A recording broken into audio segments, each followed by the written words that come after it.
So we're building the platform tray that the fridge is going to sit on, and then the rest of the storage boxes. In order to do that, you have to pull up this cover.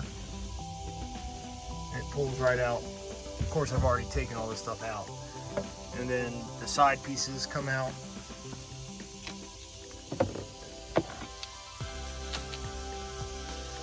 And they just utilize the factory screws. So what you're left with is a pretty substantial platform. And I had to cut back these pieces off so that the board that we're going to put in here fits right along here.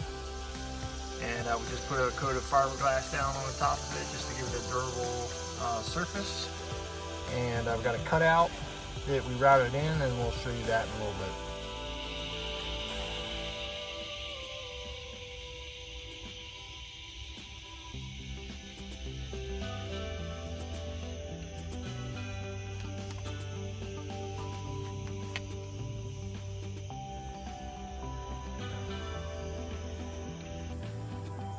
Here's the top side with that charcoal stain.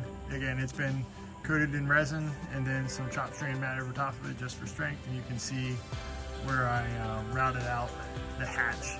So it's a 1/4 inch relief that a 12 by 17 hatch will drop down. That gives us access to that compartment in the back.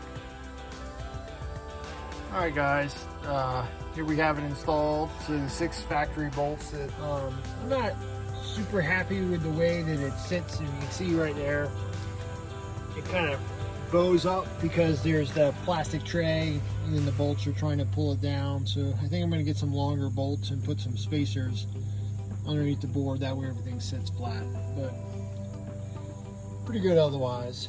All right, we are getting ready to put the awning on. So we got 3 awning brackets. They just slide on the end of the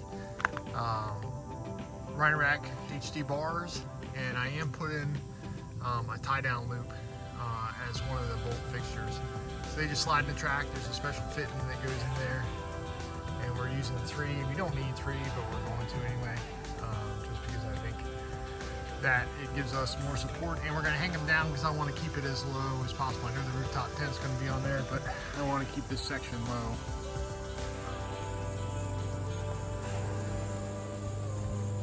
We got the awning all set, and it's on there nice and tight. So we got some eyelets just to hold some stuff down, and install went good. It's just underneath the door, so it sits perfectly the way I want. And then once it gets lifted, once we lift the Jeep, it'll be up right where it needs to be. So pretty simple stuff. All right, so we didn't like it in that low position. We tried rolling it out, and basically the door would hit it when you tried to open it and you put some slope on it. So we flipped the brackets, and that gives us about 4.5, 5 more inches worth of clearance, which I think will be plenty fine.